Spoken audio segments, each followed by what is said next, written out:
திமுக தோத்துடுச்சு, சரி. திமுக இனி எந்திரிச்சு வராது, சரி. திமுக தனித்து விட்டாச்சு, சரி. திமுகக்கு இன்னைக்கு வாழ்க்கை இல்ல, சரி. அதனால உனக்கும் உங்க அப்பனுக்கு என்ன பிரச்சனை அப்படின்ற மாதிரிதான் கேட்க தோணுது.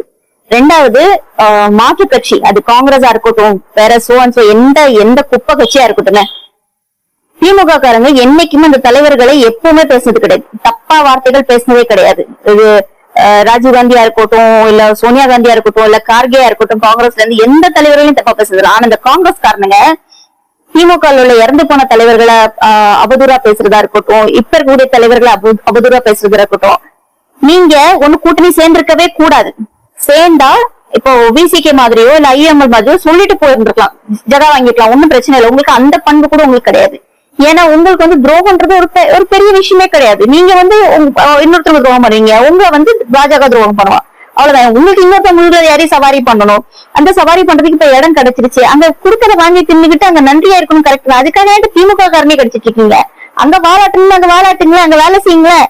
உங்களுக்கு தான் 2 ராஜ்யசபா கிடைச்சிருக்குல்ல, திமுகவோட இருந்து ஒரு ராஜ்யசபா கிடைச்சிச்சு, இப்ப தாவேக்காவோட போய் ராஜ்யசபா கிடைச்சிருக்கு.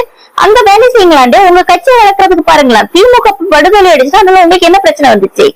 திமுக தலைவர்களை குறை சொல்றது, திமுக இறந்து போன தலைவர் கலைஞர் அவர்களை தப்பா பேசுறது, அசிங்கமா பேசுறது. நீங்க அசிங்கமா பேசினா நாங்க அசிங்கமா பதிவு பண்ணதான் செய்யும். கோடுகாலின்னு சொல்லுவோம், ஆமா சொல்லுவோம். துரோகின்னு சொல்லுவோம், ஆமா சொல்லுவோம். நீங்க பேசாத வார்த்தையா? நீங்க கலைஞரை பேசாத வார்த்தையா?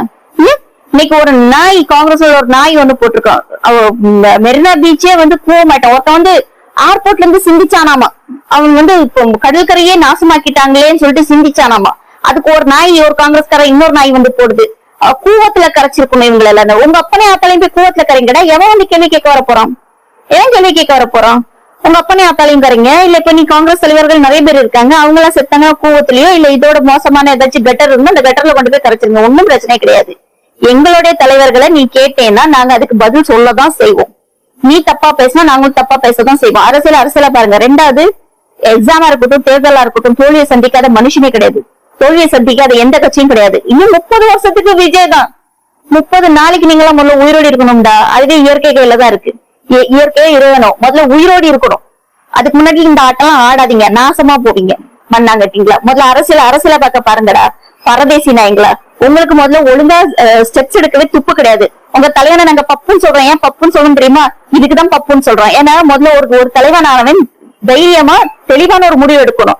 இங்க இருந்துட்டு இருக்கும் போதே அங்க ஓடி போறதுக்கெல்லாம் முடிவு எடுக்க தலைவன் கிடையாது, ஓடுகாலின்னு தான் சொல்லணும். அப்படித்தான் சொல்லுவோம். உங்களால என்ன பண்ண முடியுமோ பண்ணிக்கோங்க. எங்க தலைவனை நீங்க தப்பா பேசுறீங்க, இறந்து போன தலைவரை பேசுறீங்க, நாங்க அப்படித்தான் பேசுவோம். நான் அப்படித்தான் பேசுவேன்.